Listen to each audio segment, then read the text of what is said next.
चला तर मग आज आपण तुरीची उसळ बनवणार आहोत। सर्वप्रथम या तुरी आहे, या तुरीला रात्रभर भिजू टाकायचं।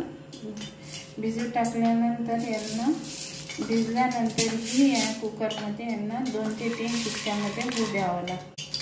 चला आता मग सर्वप्रथम पाणी टाकूया।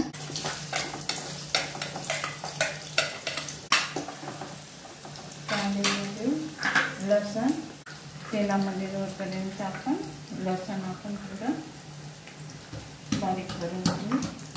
जास्त बारीक करून नाही घ्यायचं कारण आपण उसळ करणार आहोत। यानंतर टमाटर,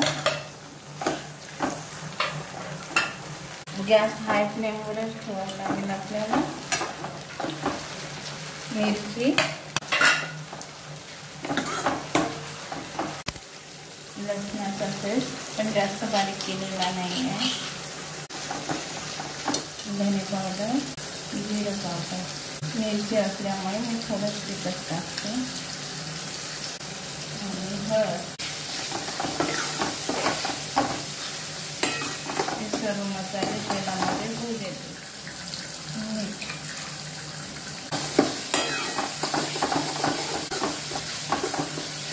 मसाले हाय फ्लेमवर मसाले तेल सोडून राहिले बघा, तेल वर येऊन राहिलं याचा अर्थ आपला मसाला पूर्णतः झालेला आहे। आपण या तुरी टाकून देऊ।